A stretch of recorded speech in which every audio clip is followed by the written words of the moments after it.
Hello students, आज हम एक नया चैप्टर स्टार्ट करने जा रहे हैं, केमिकल बॉन्डिंग। केमिकल बॉन्डिंग का मतलब हम यहाँ पे क्या देखते हैं कि जो एटम है वो भी आपस में कंबाइन होते हैं, एलिमेंट्स आपस में कंबाइन होते हैं, वो कंबाइन होके कंपाउंड की फॉर्मेशन करते हैं, मॉलिक्यूल्स की फॉर्मेशन करते हैं। ठीक है, तो जब भी एलिमेंट या एटम आपस में कंबाइन होते हैं तो उनके बीच में एक फोर्स ऑफ अट्रैक्शन होता है जिसको हम नाम देते हैं केमिकल बॉन्डिंग। ठीक है, तो केमिकल बॉन्डिंग की डेफिनेशन हम क्या लिखेंगे? The force of attraction between, मैं जो बोल रही हूँ उसको आप नोट डाउन करते जाना साथ साथ। The force of attraction between two और मोर एटम्स और elements is known as chemical bonding. ठीक है, अब क्वेश्चन पूछ लिया जाए कि जो केमिकल बॉन्डिंग होती है वो क्यों होती है। ठीक है, तो कोई भी एटम है या फिर कोई भी एलिमेंट है वो स्टेबिलिटी को गेन करने के लिए केमिकल बॉन्डिंग बनाता है। ठीक है, अब जैसे कि हाइड्रोजन है, अकेला हाइड्रोजन क्या है? अनस्टेबल है। ये क्या करेगा? दूसरे एलिमेंट के साथ बॉन्डिंग बनाएगा और H2 की फॉर्म में एग्जिस्ट करेगा, यानी कि H2 की फॉर्म में ये स्टेबल है। तो कोई भी एलिमेंट स्टेबिलिटी को गेन करने के लिए केमिकल बॉन्डिंग बनाता है। वो क्लियर हो गया। अब जो केमिकल बॉन्डिंग है वो मेनली हमने देखो 10th क्लास में कौन कौन सी पढ़ी है? आयनिक बॉन्डिंग और कोवलेंट बॉन्डिंग। कौन कौन सी पढ़ी है हमने? आयनिक बॉन्डिंग और कोवलेंट बॉन्डिंग। अब यहाँ पे हम और एक और पढ़ेंगे, कोऑर्डिनेट बॉन्डिंग, या फिर इसी को हम नाम देंगे डेटिव बॉन्ड। ठीक है, कोऑर्डिनेट या फिर डेटिव बॉन्ड। इसके अलावा यहाँ पे हम हाइड्रोजन बॉन्डिंग के बारे में भी पढ़ेंगे, हाइड्रोजन बॉन्डिंग। तो इस चैप्टर में हमने ये पढ़ना है। इसके अलावा बहुत सारे इम्पॉर्टेंट टॉपिक्स हैं। तो आयनिक बॉन्डिंग, आयनिक बॉन्ड को एक और भी नाम दिया जाता है इलेक्ट्रोवैलेंट बॉन्ड। तो इलेक्ट्रोवैलेंट बॉन्ड क्लियर।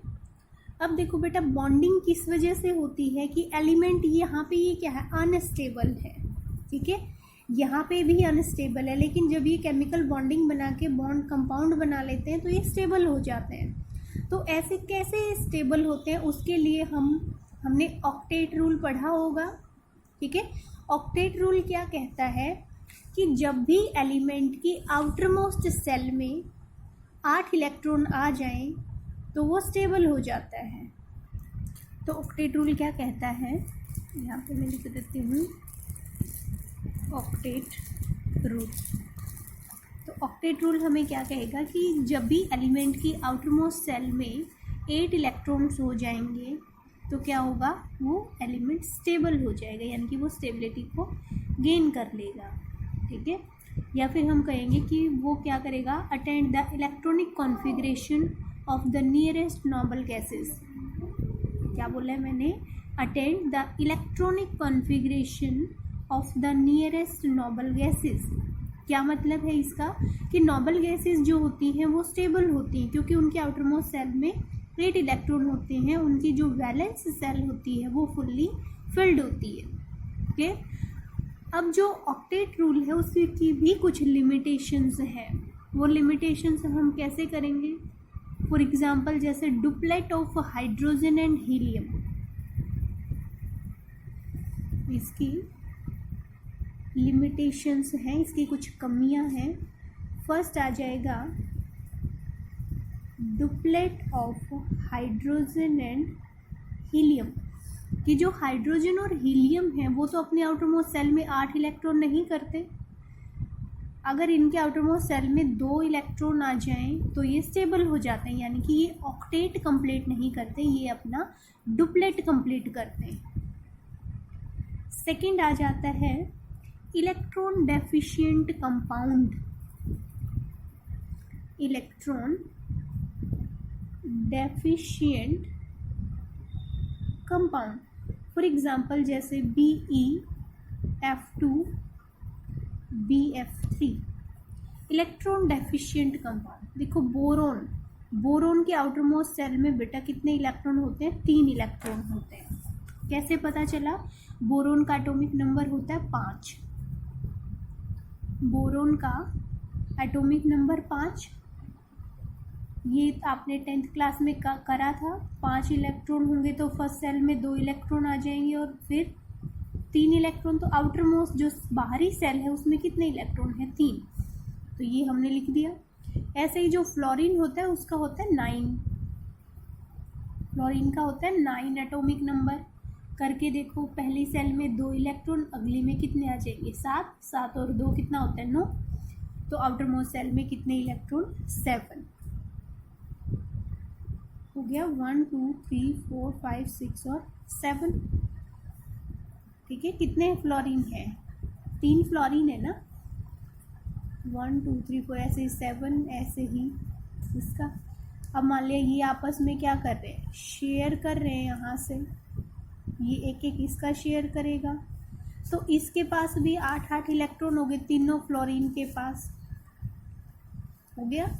क्योंकि फ्लोरीन के पास 7 इलेक्ट्रॉन तो ऑलरेडी थे ही, एक इसका इसने शेयर कर लिया, तो कितने हो गए? इसके पास भी 8, इसके पास भी 8, इसके पास भी 8। अब जो बोरोन है इन तीनों को एक एक शेयर करवा रहा है, तो एक एक इलेक्ट्रॉन क्या करेगा? इनका भी शेयर करेगा। तो बोरोन के पास 3 इलेक्ट्रॉन तो खुद के थे, एक इसका ले लिया 4, एक इसका 5 और एक इसका ले लिया 6। अब देखो होने तो कितने चाहिए थे? 8 अकॉर्डिंग टू ऑक्टेट रूल, लेकिन बोरोन के पास तो अब भी कितने हैं? 6 इलेक्ट्रॉन है और ये स्टेबल है BF3। तो यहाँ से क्या आ जाएगा कि जो कुछ इलेक्ट्रॉन डेफिशिएंट कंपाउंड है वो क्या है? स्टेबल होते हैं। वो तो ऑक्टेट रूल को फॉलो नहीं करते। ये ऑक्टेट रूल की सेकंड लिमिटेशन हो जाएगी। थर्ड लिमिटेशन हम करेंगे hypervalent compound. Third limitation क्या आ जाएगी? Hypervalent compound. Hypervalent compound, देखो ये तो थे इलेक्ट्रॉन डेफिशिएंट कंपाउंड। 8 इलेक्ट्रॉन से कम वाले इलेक्ट्रॉन के जो एलिमेंट थे वो स्टेबल थे। अब हाइपर का मतलब होता है ज़्यादा। फॉर एग्जांपल जैसे PCl5 या फिर तुम बोल सकते हो PF5 करके देखो। फॉस्फोरस के आउटर मोस्ट सेल में बेटा होता है 5 इलेक्ट्रॉन। ठीक है, फॉस्फोरस का एटॉमिक नंबर होता है 15। आप करके देख सकते हो। पहली सेल में 2 इलेक्ट्रॉन, अगले में 8 इलेक्ट्रॉन और फिर उससे अगली में कितने होंगे? 2 और 8 10, बचे 5। तो आउटर मोस्ट सेल में कितने इलेक्ट्रॉन हो जाएंगे? 5। करो यहाँ पे 1 2 3 4 5। अब 5 इसके पास क्या है? फ्लोरीन है। फ्लोरीन के आउटर मोस्ट सेल में कितने इलेक्ट्रॉन हो गए? टोटल 7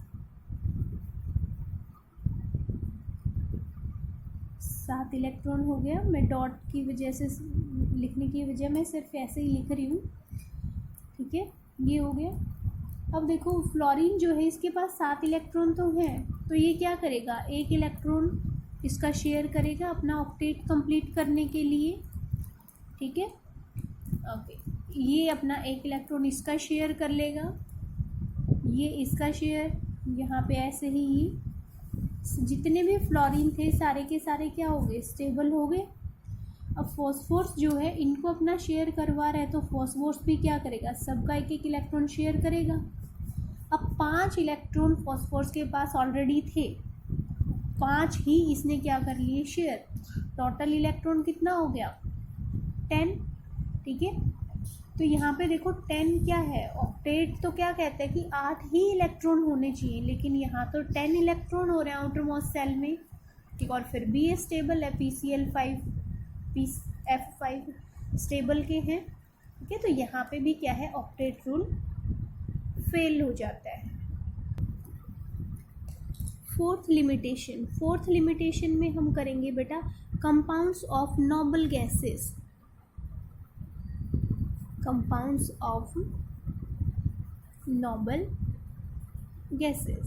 अब हमने पढ़ा है कि जो नोबल गैसेस हैं वो तो स्टेबल हैं क्योंकि उनके आउटर मोस्ट सेल में 8 इलेक्ट्रॉन होते हैं, ठीक है।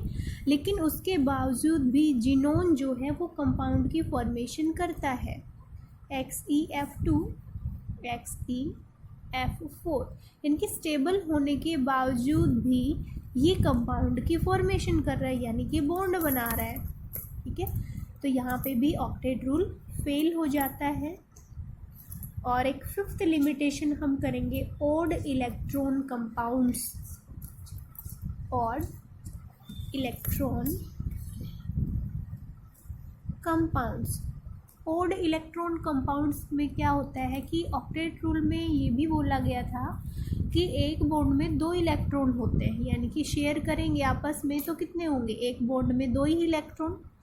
लेकिन केस लें अगर हम NO, नाइट्रोजन मोनोऑक्साइड का, नाइट्रोजन के आउटर मोस्ट सेल में होते हैं 5 इलेक्ट्रॉन, ठीक है, और ऑक्सीजन के आउटर मोस्ट सेल में होते हैं 6 इलेक्ट्रॉन।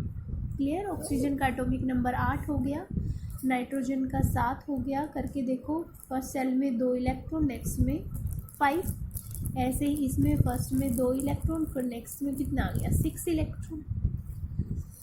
अब इसको कितने की ज़रूरत है ऑक्टेट कंप्लीट करने के लिए, 2 इलेक्ट्रॉन की, क्योंकि 2 तो 6 तो इसके पास ऑलरेडी हैं, ठीक है, 2 इलेक्ट्रॉन इसको चाहिए तो 2 इसने क्या किया, इसका शेयर कर लिया। ऐसे ही नाइट्रोजन के 2 इलेक्ट्रॉन शेयर किए गए हैं तो नाइट्रोजन भी 2 इलेक्ट्रॉन को शेयर करेगा, तो ये तो स्टेबल हो गया। अब नाइट्रोजन के पास 5 थे, 2 इसने शेयर किए, हुए तो कितने 7।